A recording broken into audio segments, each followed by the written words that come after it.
کرتا ہوں میں آپ سے کچھ ہدیہ لینے آیا ہوں, مجھے ہدیہ دو گے بھائی؟ دیکھو آواز ڈھیلی پڑ گئی. ارے ہدیہ دو گے کہ نہیں دو گے؟ دیکھو ہم چندہ نہیں مانگتے, میرا کوئی مدرسہ نہیں ہے, کوئی چندہ نہیں مانگتا, لیکن ہدیہ ضرور مانگتا ہوں. دو گے بھائی بتاؤ؟ بس میری درخواست یہ ہے کہ جب بھی میرے سبق سنو یا جب بھی میرے بیانات سنو میرے لیے دعا کر دینا. اتنا تو کرو گے کہ نہیں؟ ایک بات یہ ہوگی. دوسری بات یہ ہے کہ میں آپ کو ہدیہ دینے آیا ہوں, 10 مرتبہ سورہ اخلاص پڑھ لو تو جنت کے اندر ایک محل تیار ہو جاتا ہے. آج کل میرے شاگردوں کو کہتا ہوں 313 مرتبہ سورہ اخلاص پڑھنے کی عادت ڈالو, 31 بنگلے جنت میں تیار ہو جائیں گے انشاءاللہ. اور کوئی انکم ٹیکس والا آپ کو فون نہیں کرے گا. تمہارے 20 نگر میں تو انکم ٹیکس والے بہت آتے ہیں نا کہ بھائی صاحب تم تو اتنے پیسے کہاں سے لائے تم. 313 مرتبہ سورہ اخلاص پڑھنے کی عادت ڈالو تو انشاءاللہ 31 بنگلے جنت میں تیار ہو جائیں گے, اور 104 مرتبہ قرآن شریف پڑھنے کے برابر اللہ ثواب دے گا. ایک ہدیہ تو یہ ہے. دوسرا ہدیہ یہ ہے 313 مرتبہ درود شریف پڑھو, شارٹ والا درود شریف, صلی اللہ علیہ وسلم صلی اللہ علیہ وسلم صلی اللہ علیہ وسلم 313 مرتبہ. تیسرا ہدیہ ہے 313 مرتبہ استغفار پڑھو, اللہم اغفر لی اللہم اغفر لی اللہم اغفر لی, جلدی پورا ہو جائے گا انشاءاللہ. اور چوتھا ہدیہ اب نیا شروع کیا ہے, 100 مرتبہ سورہ فاتحہ پڑھنے کی عادت ڈال دو. جتنی دعائیں قرآن حدیث میں آئی ہیں سب سے اہم اور جامع دعا سورہ فاتحہ میں, تو 100 مرتبہ وہ 4 ہدیے سمجھ گئے بھائی. 313 مرتبہ سورہ اخلاص, 313 مرتبہ درود شریف, 313 مرتبہ استغفار, اور 100 مرتبہ سورہ فاتحہ. اس کے بعد انشاءاللہ اللہ تعالیٰ سے جو مانگو گے اللہ آپ کی دعا قبول کرے گا, مرادیں بھی پوری کرے گا, اور انشاءاللہ مرنے کے بعد اتنے سارے بنگلے ہو جائیں گے کہ آپ کہو گے کہ یار بنگلے ہی بنگلے ہیں. صحیح حدیثوں میں ہے یہ چیزیں. حضرت عمر سے حضور نے کہا تھا, عمر 10 مرتبہ سورہ اخلاص پڑھ, جنت میں اللہ ایک بنگلہ دے دے گا, ایک محل دے گا. حضرت عمر نے کہا 10 مرتبہ پڑھوں جنت میں ایک محل؟ آپ نے فرمایا ہاں. حضرت عمر نے کہا بہت محل بناؤں گا. آپ نے فرمایا بنا جتنا بنانا ہو تجھے. تو یہ آپ لوگ شروع کرو گے انشاءاللہ. اس کے بعد اللہ تعالیٰ سے دعائیں مانگو, جو بھی حاجتیں ہوں اللہ تعالیٰ سے مانگو. اور ایک بات یہ بتاتا ہوں, جو کہ یہ مسجد ہے ہماری, اس کے 4 کونے ہیں. دیکھ لیں 4 کونے, ہر گھر کے تقریباً 4 کونے ہوتے ہیں. یہ کونا روزانہ رات کو اور دن کو, تھوڑا پانی دے دینا,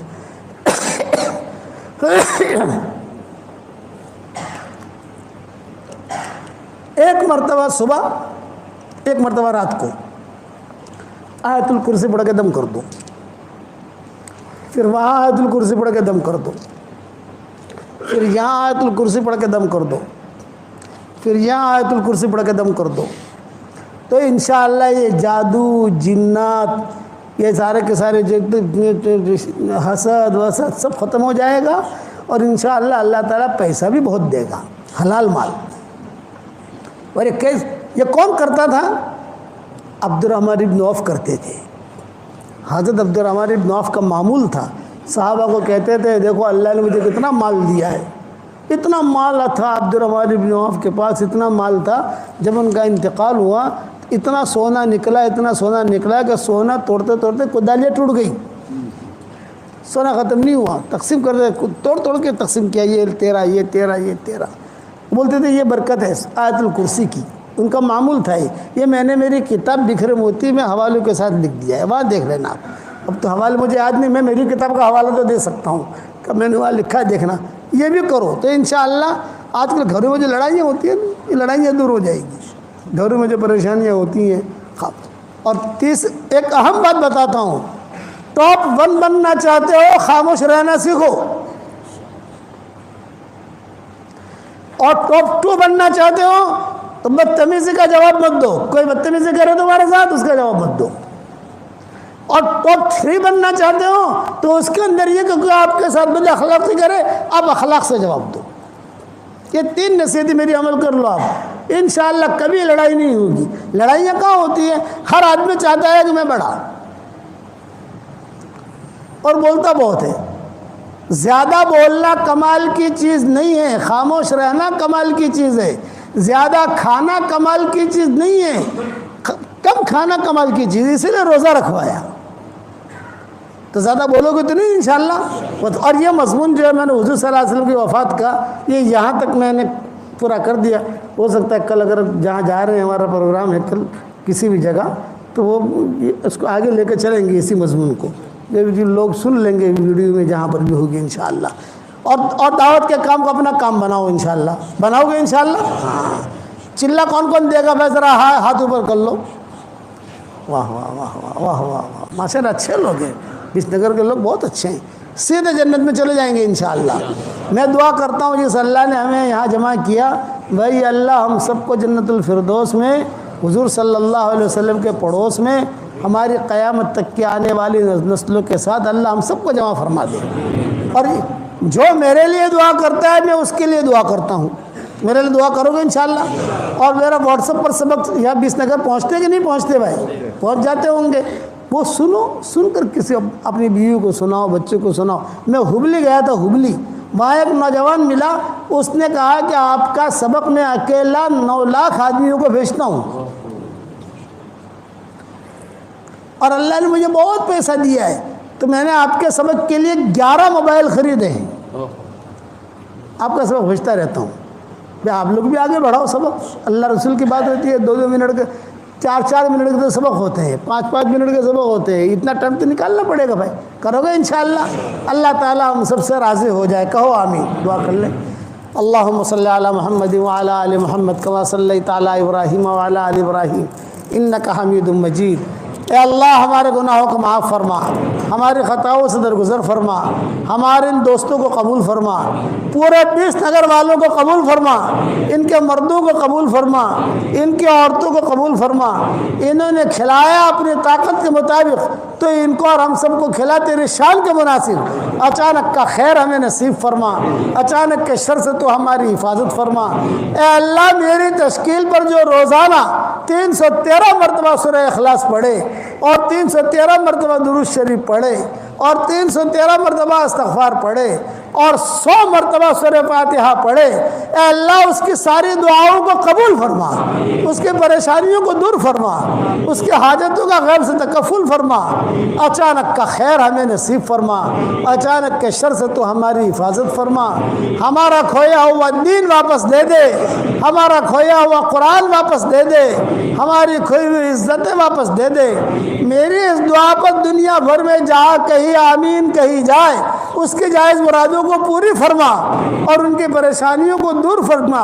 اے اللہ جس نے بھی مجھے دعاؤں کے لیے کہا ہو، دعاؤں کے لیے خطوط میں لکھا ہو، جن کا ہم پر کسی قسم کا حق اور احسان ہو، یا جو مجھے اپنی دعاؤں میں یاد کرتے رہتے ہوں، مائیں بہنیں مجھے اپنی دعاؤں میں یاد کرتی رہتی ہوں، میری ساری دعاؤں میں ان کا پورا پورا حصہ نصیب فرما۔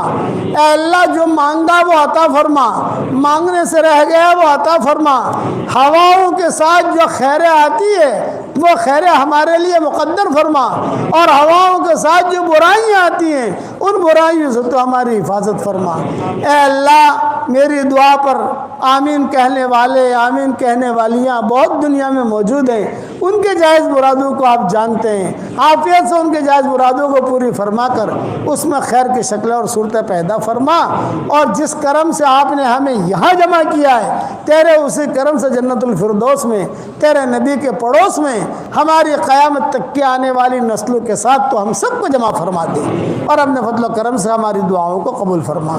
سبحان ربک رب العزت عما یصفون وسلام علی المرسلین والحمد للہ رب العالمین۔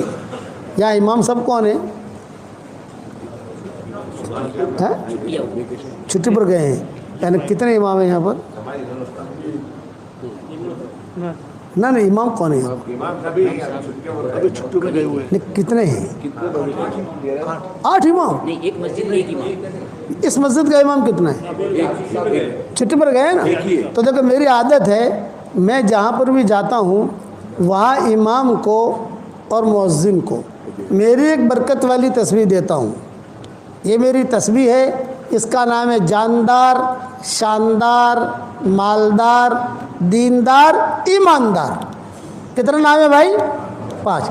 اب ظاہر بات ہے کہ سب لوگوں کو تو میں نہیں دے سکتا. جس مسجد میں گیا تو اس مسجد کا امام اور مؤذن وہ حقدار ہے، اور باقی جس کے گھر میں ٹھہرا مہمان بنا میرا میزبان اس کو دیتا ہوں. ایک تسبیح اور دے دو. یہ تسبیح الطاف بھائی آپ پہنچا دینا، یہ لو، اور ان کو دے دینا. بولے نوٹری بہت لگے گی، یہ بھی کہہ دینا. برکتی ہے تسبیح انشاءاللہ، ٹھیک ہے. اور آپ لوگوں کو میں سلام کر لوں، آپ مجھے سلام کا جواب دے دو. السلام علیکم ورحمۃ اللہ وبرکاتہ. یہ مسلمان ہے، لیکن اللہ کے یہاں بھی ہمارا یہ نام ہے کہ نہیں؟ وہ تو دیکھنا پڑے گا. وَمِنَ النَّاسِ مَن يَقُولُ آمَنَّا بِاللَّهِ وَبِالْيَوْمِ الْآخِرِ وَمَا هُمْ بِمُؤْمِنِينَ. قرآن کہہ رہا ہے کئی لوگ ایسے ہیں جو کہتے ہیں ہم مسلمان ہیں، وہ مومن نہیں ہیں.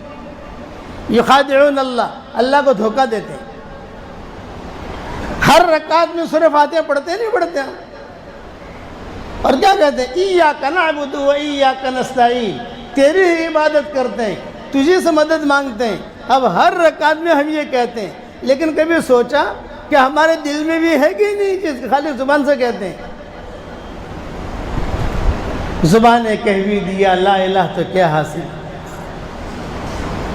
دماغ مسلمان ہونا چاہیے، دل مسلمان ہونا چاہیے، ہمارے بال بال مسلمان ہونا چاہیے. تو وعدے وہ حقیقت پر ہے. سارے حدیثوں میں وعدے بھرے ہوئے ملیں گے آپ کو. حدیثوں میں ملیں گے، قرآن شریف میں ملیں گے، نبیوں کے ساتھ یہ وعدے ہوئے. وَأَوْحَيْنَا إِلَىٰ أُمِّ مُوسَىٰ أَنْ أَرْضِعِيهِ فَإِذَا خِفْتِ عَلَيْهِ فَأَلْقِيهِ فِي الْيَمِّ وَلَا تَخَافِي وَلَا تَحْزَنِي إِنَّا رَادُّوهُ إِلَيْكِ وَجَاعِلُوهُ مِنَ الْمُرْسَلِينَ. فرعون کے زمانے میں فرعون کو نجیمیوں نے کہا تھا کہ ایک لڑکا پیدا ہوگا جو تیری حکومت کو ختم کرے گا. تو بھی ختم ہوگا، تیری حکومت بھی ختم ہوگی. تو خدا کی شان یہ کہ وہ جو ہے گھروں میں تحقیق کرواتا تھا کون سی عورت حمل سے ہے. یہ عورت حمل سے ہے تو وہاں نشان لگا دیتا تھا.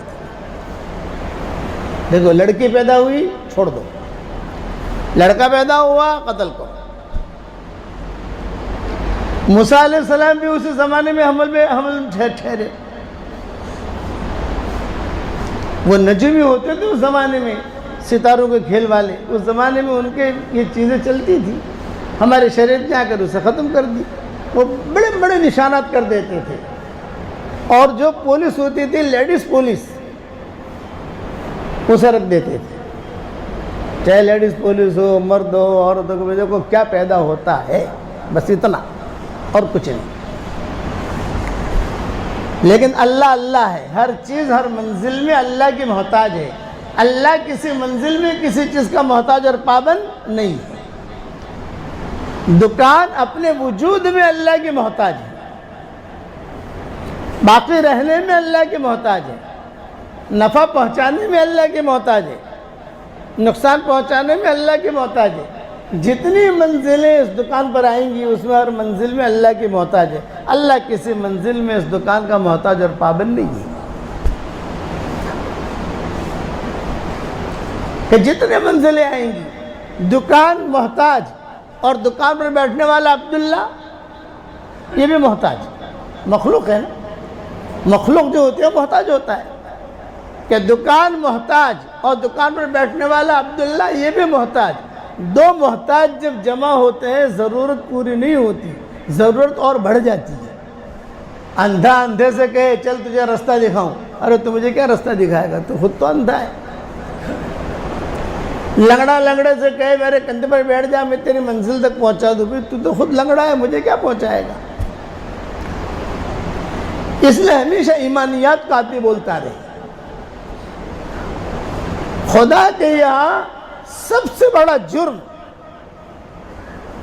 یہ دیکھا جائے گا. اللہ کے یہاں سب سے بڑا جرم ناقابل معافی کون سا جرم ہے؟ سچائی کا انکار. آدمی سچائی کا انکار کرے، اس سے بڑا جرم کوئی نہیں اللہ کے یہاں۔ سب سے بڑا جرم ہے کہ آدمی سچائی کا انکار کرے۔ بڑی بڑی اس زمانے میں یہ فرعون، قارون، ان کی حکومتیں جو ہے بڑی سپر پاور تھی، دور دور تک ان کے اثرات تھے۔ اپنی حکومت بچانے کے لیے بچوں کو قتل کرتے تھے۔ سنقتل ابناءهم ونستحيي نساءهم وإنا فوقهم قاہرون۔ یہ قاہرہ جو ہے نا، قاہرہ یہ قرآن سے لیا ہے، وإنا فوقهم قاہرون، ہماری چلے گی۔ لیکن اللہ کا غیبی نظام کیا ہے وہ ان کے سامنے نہیں تھا۔ موسیٰ علیہ السلام جو پیدا ہوئے، ماں کو فکر ہوا، ارے یہ تو لڑکا پیدا ہوا، فوراً فرعونی آئیں گے، قتل کریں گے۔ اب اللہ تعالیٰ جو ہے خبر دے رہے ہیں۔ وحی کا مطلب یہاں خبر دینا ہے، الہام کرنا ہے، لیکن وہی نبی کی ہوتی ہے۔ عورتوں میں نبی پیدا نہیں ہوتی، مردوں میں ہوتی۔ اور جو ہے وحی کا جملہ ہے نا، ہم نے خبر دی، ہم نے الہام کیا۔ وَأَوْحَيْنَا إِلَىٰ أُمِّ مُوسَىٰ أَنْ أَرْضِعِيهِ، یہ حکم آ رہا ہے کہ موسیٰ کی ماں ٹینشن مت لے، فکر مت کر، اسے دودھ پلاتی رہے۔ بچہ پیدا ہوتا ہے ماں دودھ پلاتی ہے۔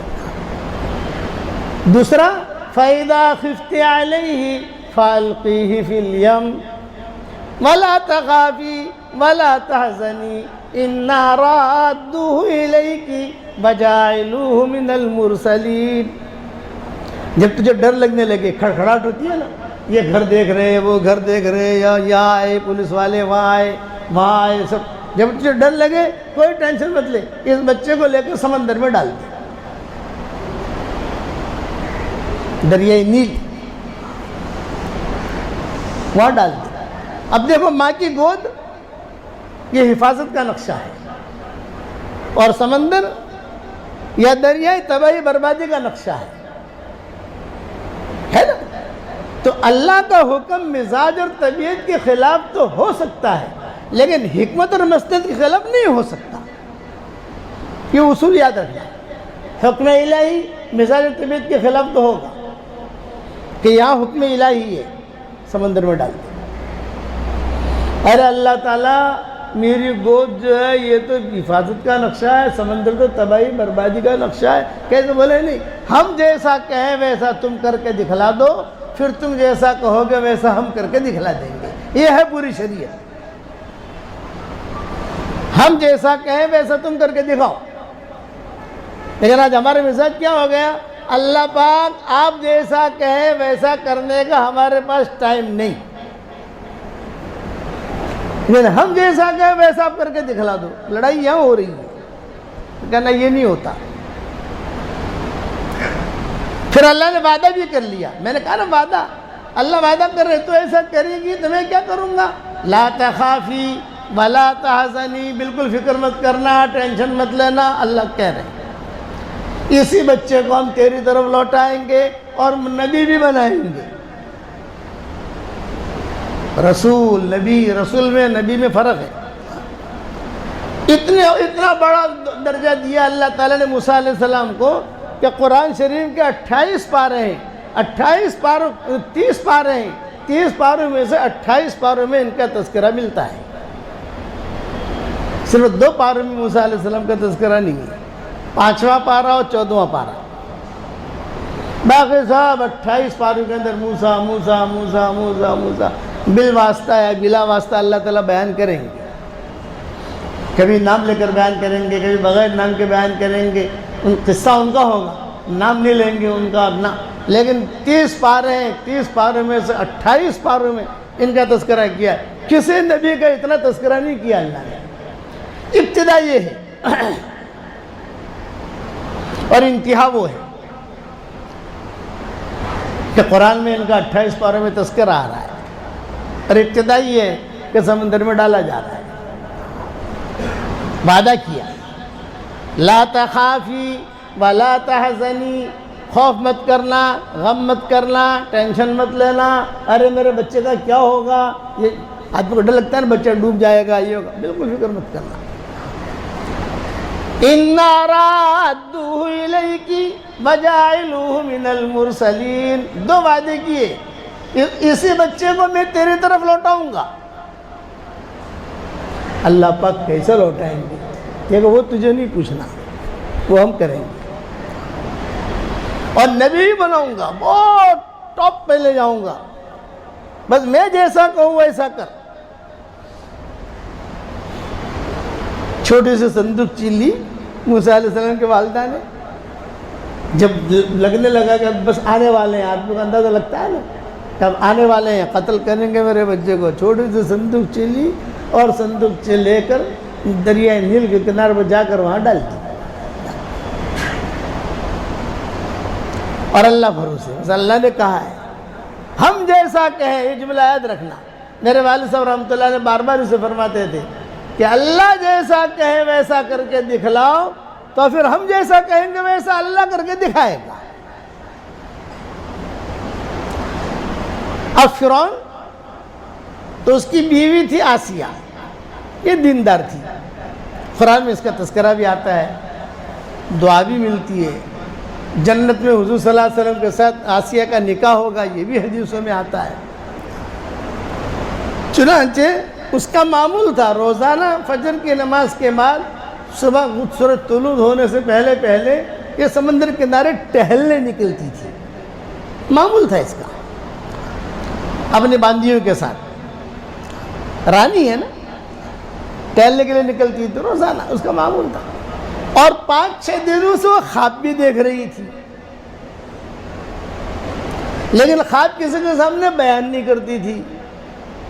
کبھی میرا خواب میں دیکھ رہی ہوں، پتہ نہیں میرے خواب کی تعبیر کیا ہے. کچھ ہے خواب کی تعبیر، لیکن کسی سے پوچھنے کی ہمت نہیں ہوتی تھی. تو کتابوں میں لکھا ہے کہ ٹہل رہی تھی، اچانک ایک صندوق سے سامنے سے آتے ہوئے دکھی. موجیں نہیں تھی. سمندر میں کبھی کبھی موجیں ہوتی ہیں اور کبھی کبھی سمندر خاموش ہوتا ہے، تو موجیں نہیں تھی، آ رہی ہے. تو اس نے جو ہے یہ کہا اپنے باندیوں سے، دیکھو وہ صندوقچی آ رہی ہے، کچھ آ رہا ہے، کھولنا مت، لا تفتحو، کھولنا مت، وہ جو تم لے کر میرے پاس آ جاؤ. شاید میں نے جو خواب دیکھ رہی ہوں کئی دنوں سے، میرے خواب کی تعبیر اس میں ہے. اللہ نظام چلا رہا ہے. واللہ غالب علی امرہ ولکن اکثر الناس لا یعلمون.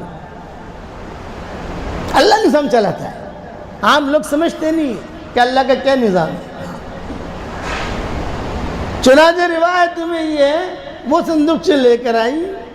خاص پرائیویٹ سیکرٹری والی جو تھی، خادمہ ایک ہی قسم کی ہوتی ہے نا، A B C D، تو اس نے ایک گروپ کو بھیجا، تم لے کر آؤ، کھولنا مت. وہ لے کر آئی اور وہ جہاں اچھا خدا کی شان، کتابوں میں لکھا ہے 3 دن اور 3 رات تک موسیٰ علیہ السلام سمندر میں رہے ہیں. 3 دن 3 رات. موجوں کو اللہ نے کہہ دیا اس کی حفاظت کرنا، مچھلیوں کو کہہ دیا اس کی حفاظت کرنا، ہواؤں کو کہہ دیا اس کی حفاظت کرنا. سب اللہ کی باندیاں اور غلام ہیں کہ اسے تکلیف نہیں پہنچنی چاہیے. اور روایت میں یہ بھی لکھا ہے کہ انہیں جب دودھ پینے کی ضرورت ہوتی سمندر میں، تو ماں تو ہے نہیں، ماں کی چھاتی تو ہے نہیں، اپنا انگوٹھا منہ میں لے لیتے تھے اور اللہ ان کا پیٹ دودھ سے بھر لیتا تھا. جہاں دودھ کی ضرورت ہوئی انگوٹھا، چھوٹے بچے لیتے ہیں نا انگوٹھا. یہ نظام چلا، اوپر کا نظام. اوپر کے نظام کا مقابلہ کوئی نہیں کر سکتا ہے. بیماریوں کا آنا، کرونا وائرس کا آنا، دنیا حرکت میں آنا، یہ سارا اوپر کا نظام ہے. یہ اللہ کا لشکر ہے. وَلِلَّهِ جُنُودُ السَّمَاوَاتِ وَالْأَرْضِ.